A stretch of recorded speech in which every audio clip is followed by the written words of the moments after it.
এটা কি? এটা লাগছে তো ডিমের মতো। ডিমের কোরমা। ওয়াও। মাছের মধুগোলা মাছের ঝাল সরষে বাটা দিয়ে। আর এটা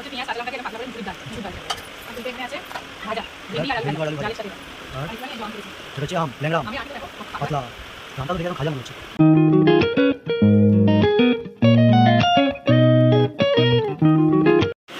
কি গো, আজকে কি রান্না বান্না করলে গো? আজকে রান্না সেরকম কিছু হয়নি, কিন্তু তাও আজকে একটা স্পেশাল জিনিস বানিয়েছি। সেটা হচ্ছে এই যে দেখো, এটা কি বলো তো? এটা কি? বলতে পারবে? এটা লাগছে তো ডিমের মতো। এটা হচ্ছে ডিমের কোরমা। ডিমের কোরমা। ওয়াও। ডিম সেদ্ধ করে কোরমা। এটা একটু টেস্ট করে দেখবে। Okay. তারপরে এটা করেছি সর্ষে বাটা দিয়ে মধু খোলা ঝাল। মাছের মধুগোলা মাছের ঝাল সরষে বাটা দিয়ে। আর এটা হচ্ছে পেঁয়াজ কাঁচা লঙ্কা দিয়ে একদম পাতলা করে মুসুরির ডাল, মুসুর ডাল যেটাকে বলে। আর এইটা এখানে আছে ভাজা, ভেন্ডি আর আলু ভাজা ডালের সাথে। এটা আর একটুখানি এই যে আম কেটেছি। এটা হচ্ছে আম, ল্যাংড়া আম, আমের আটিটা দেখো কত পাতলা, পাতলা। আমটা তো দেখে একদম খাজা মনে হচ্ছে। ভালো গন্ধ বেরিয়েছে। আর এইটা কি? ওটা ডাল সেদ্ধ। এটা হচ্ছে কি ডাল সেদ্ধ, আর এটা লেবু। বাহ, মাম্মা তুমি কি কি দিয়ে খাবে? তোমার ভাত বাড়ি, তুমি কি কি দিয়ে খাবে বলো? তোমার ভাত তো হ্যাঁ দেখবে। মাম্মা, পড়ে যাবে ওটা, ছেড়ে দাও। হ্যাঁ, তুমি কি জল খাবে? তুমি আর মাম্মা আগে খেয়ে তুমি কি ঠান্ডা ঠান্ডা জল খাবে? নাও। ভাত দেখো, ভাত দেবো। ড্যাডি? না না, ছেড়ে দাও। ব্যাস, আর কি দিয়ে দাও? আর ডাল আর এটা ভাজাটা দিয়ে একটু খাও। বাবা ওটা ঠোকে না। এবার দেওয়া হচ্ছে ঢেঁড়স আলু ভাজা। বসে যাও শুধু। চলো তাহলে খেতে বসি। কোরমাটা একটুখানি টেস্ট করে ডাল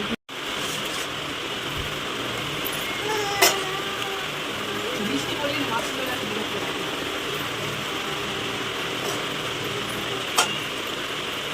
তুমি এখন মসুর ডাল দিয়ে খাচ্ছ?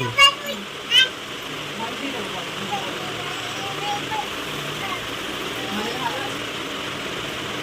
ভালো আছে? অনেকটা বানিয়ে।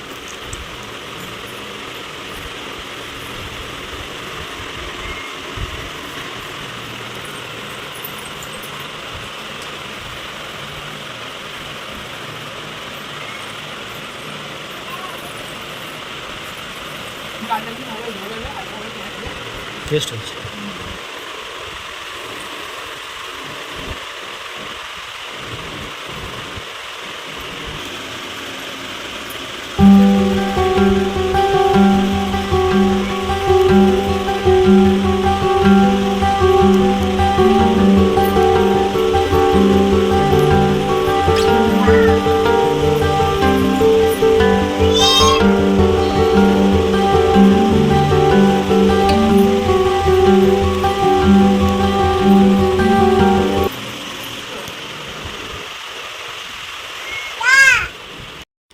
মধুভোলা খেতে কিন্তু দারুণ হয়। এর আগেও আমি খেয়েছি, কিন্তু এবারের মধুভোলাটা ছিল অনেকটা বড় সাইজের। তো আমি তো মাছ সেরমভাবে কাটতে পারি, মানে কাটতে গেলে অনেক ঝামেলা হয় বলে বাজার থেকেই কাটিয়ে আনতে বলি। তো প্রথম পাতে আমি খেলাম ডাল, মুসুর ডাল দিয়ে আর ভাজা দিয়ে। তো তোমরা দেখতেই পেয়েছো। এইবারে আমি একটু মধুভোলা দিয়ে আর ভাতটা মেখে খাবো। আর এটা ছিল একটা মাছের মাথা, তো মাথাটায় পুরো তেল ভর্তি ছিল। আর এই তেল তেল মাছগুলো খেতে কিন্তু ভীষণই ভালো লাগে। তো চলো আমি একটু মধুভোলা দিয়ে একটু ট্রাই করে দেখি। এটা আমি বানিয়েছিলাম একটু সর্ষে বাটা দিয়ে। সর্ষে বাটা দিয়ে এখন মাছ যে বানাচ্ছি এই সিজনে, যেন ইলিশের কথা মনে পড়ে যাচ্ছে। তো ইলিশ খুব তাড়াতাড়ি বাজারে উঠবে, উঠবে না প্রায় উঠেই গেছে, কিন্তু সেই তুলনামূলক এখনও সেই দাম দরটা আসেনি, অনেক এখন দাম। তো যাই হোক, ইলিশ আর দুদিন পরেই বাজারেও অ্যাভেলেবেল হবে আর ঘরেও অ্যাভেলেবেল হবে।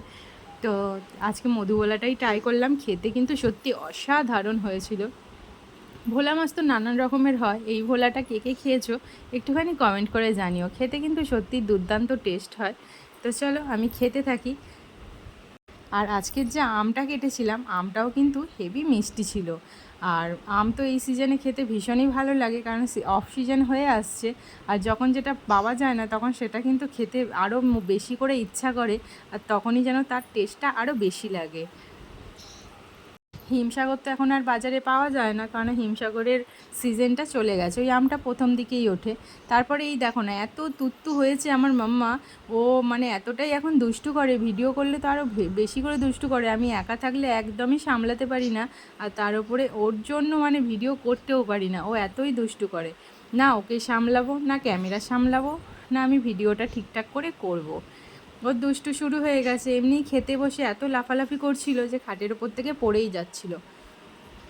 আবার সেই খেতে খেতে উঠতে হলো, তারপরে আবার ওকে ধরা, ওকে সামলানো, মানে একটা কেউ থাকলে একটু আমার সুবিধা হয়। নাহলে এখন প্রচণ্ড পরিমাণে দুরন্ত হয়েছে, খাটের ওপরে রাখা যায় না, একবার এদিক একবার ওদিক করে ছুটে ছুটে চলে যায়, আর যত বারণ করি তত যেন সেই ধারেই চলে আসে।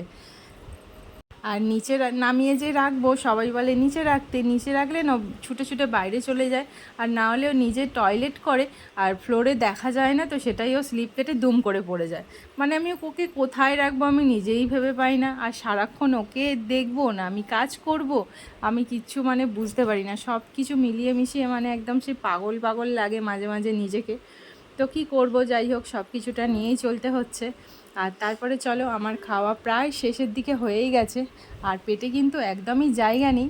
তাও অল্প একটুখানি ভাতটা নিলাম, কেন বলো তো, আজকে যে স্পেশাল রেসিপিটা করেছিলাম সেই জন্য। এই যে দেখো ডিমের কোরমা, এটা কিন্তু সত্যি এত দুর্দান্ত হয়েছিল আজকে খেতে, মানে অসাধারণ। কিন্তু এটা মানে ভাতের সাথে যে খেয়ে দেখলাম, ভাতের সাথে সত্যি বলছি খেতে কিন্তু সেরম খুব একটা ভালো লাগলো না। এটা মোটামুটি একটু রুটি, না রুটির মানে হাতের গড়া রুটি সেটা না, মানে একটুখানি রুমালি রুটি বা একটুখানি নান এরকম টাইপের জিনিস দিয়ে খেতে কিন্তু খুব ভালো লাগবে। আর কারণ এটা হয়েছিল কিন্তু ভীষণই সুন্দর, এতটাই টেস্টি মানে বলে বোঝাতে পারবো না, খুব ভালো খেতে হয়েছিল। তো চলো আমি খেতে থাকি, আর শেষ পাতে একটুখানি আমটা খাবো। আর ভিডিওটা কেমন লাগলো অবশ্যই কিন্তু তোমরা কমেন্ট করে জানিও, আর ভালো লাগলে আমার চ্যানেলে একটা লাইক করো, আর যদি আরও ভালো লেগে থাকে তাহলে আমার চ্যানেলে সাবস্ক্রাইব করে আমার পাশে থেকো। ফিরে আসবো আবার একটা নতুন কোনো ব্লগের সাথে। সো আজকের মতো টাটা, সবাই কিন্তু ভীষণ ভালো থাকবে, সুস্থ থাকবো, আবার ফিরে আসবো খুব তাড়াতাড়ি।